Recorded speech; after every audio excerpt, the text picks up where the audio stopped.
এই যে চাটা দেখছেন আর বিস্কুটটা দেখছেন, এটা এনেছে আমাদের বৌদি। হাসো, এটা আমার টুম্পা। এনাকে জিম করে আর এইগুলো তো চড়তে ভয় পাচ্ছে। হ্যাঁ, শরীর খারাপ হয়।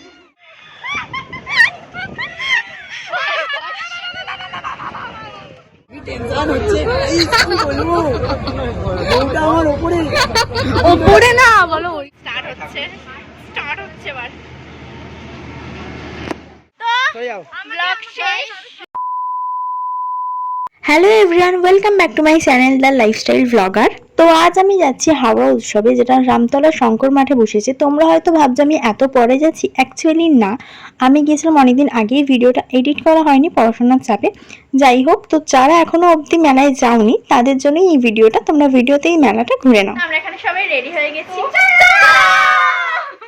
মেলাটা বসেছে রামতলা স্টেশনের একদম পাশে শঙ্কর মঠে। তো 10 টাকা করে টিকিট ছিল। এটা হলো মেন এন্ট্রি গেট। এখান থেকে ঢুকেই তুমি দেখতে পাবে জুয়েলারির দোকান, সানগ্লাসের দোকান, মায়েদের রান্নাঘরের জিনিসপত্রের দোকান, বিভিন্ন ধরনের bag, cute cute soft toy, গিফটের দোকান এবং জামা কাপড়ের দোকানও ছিল। সাথে ছিল furniture, AC, cooler, gas oven, থালা বাটি, গ্লাস, সবকিছুই পাবে। সব থেকে অ্যাট্রাকটিভ জিনিস ছিল এই বাংলা প্রবাদের লেখা টি শার্টের দোকানটা। সব দোকানেই ভীষণ সুন্দর সুন্দর কালেকশন ছিল। তো আমি প্রথমেই চলে গেছিলাম এই 10 টাকার দোকানটায়, যেখান থেকে আমি সুন্দর সুন্দর চাবি রিংগুলো কিনে নিয়েছিলাম। তারপর চলে গিয়েছিলাম এরকম একটা জুয়েলারির দোকানে, যেখান থেকে আমি এই দুটো ক্লিপ কিনেছিলাম।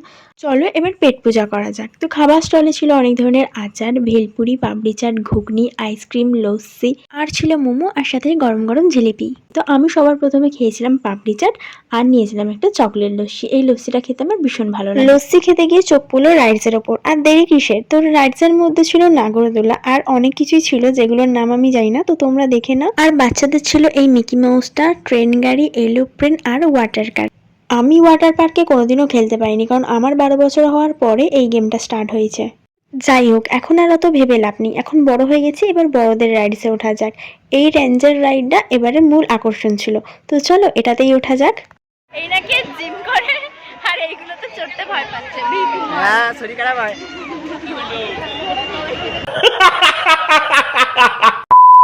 অনেক কান্নাকাটি আর অনেক বায়নার পর ফাইনালি টিকিট কেটে দিচ্ছে, কিন্তু ও উঠছে না, আমি একাই উঠবো। জীবন কারোর জন্য থেমে থাকে না, তাই কে কি করলো সেটা না দেখে তুমি তোমার স্বপ্ন পূরণ করো।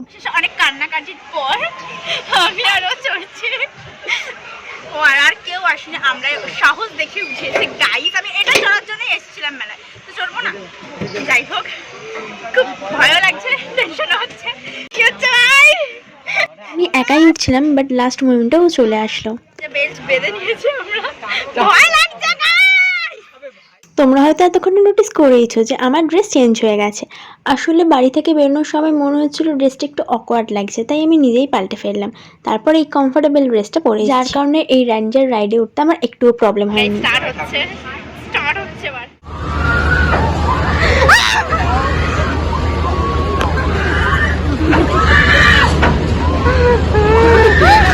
জানি না ভাই কে চালাচ্ছে।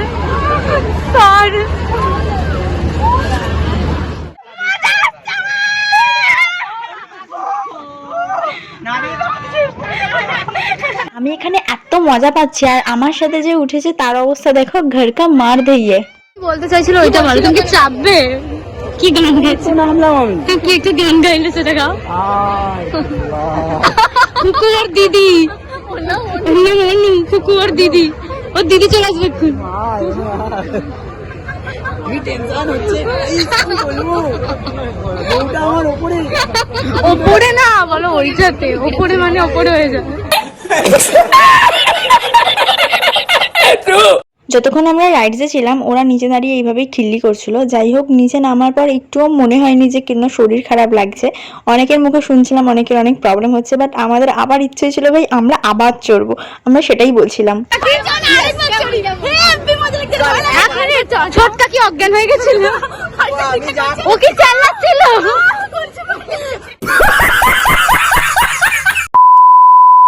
ইচ্ছা তো ছিল আবার ওই রেঞ্জার রাইডে ওঠার, কিন্তু একদিনে আর নয়, নেক্সট দিনের জন্য তোড়া রইলো। তো আমরা নেক্সট চলে গেলাম এই চাকতি মতো রাইডসটায়। অ্যাকচুয়ালি রেঞ্জার রাইডে মেঘার সাথেই ওঠার কথা ছিল, কিন্তু ও যেহেতু ভয় পাচ্ছিল তাই ওঠেনি, তাই আমরা এই চাকতিটায় দুজন মিলে উঠেছিলাম।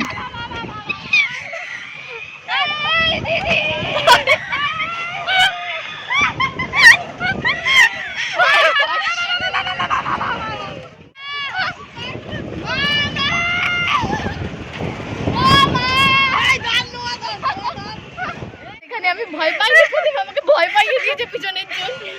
মজা হচ্ছে এটা চড়াও, তো চলো আরো কিছু চড়া যাক। আর কি চড়বো না? আর কিছু চড়বো না, পয়সা নেই। জীবনে টাকা পয়সাকে বড় করে না দেখে নিজের শখগুলোকে বড় করে দেখো, কারণ শখের দাম তো লাখ টাকা, তা বলে কি তুমি শখগুলো পূরণ করবে না? তাই চলে গিয়েছিলাম শখ পূরণ করে নিজের পকেট খালি করতে, নাগরদোলা চড়তে।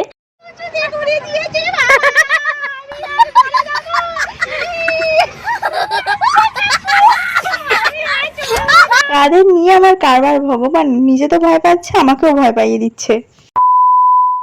উপর থেকে মেলার ভিউজটা কত সুন্দর লাগছে তাই না? এই হচ্ছে আমাদের হাওড়া উৎসব 2025-এর 11ই জুন, মানে আজকে সম্ভবত মেলা উঠে যাচ্ছে। যারা যারা এই এক মাসেও দেখতে আসতে পারোনি তাদের জন্য এই ভিডিওটা, তারা ভিডিওতেই মেলা ঘুরে নাও। ভিডিওটা কেমন লাগলো সবার? ভালো লাগলে লাইক কমেন্ট শেয়ার করে দিও। দেখা হচ্ছে নেক্সট ব্লগে, টাটা।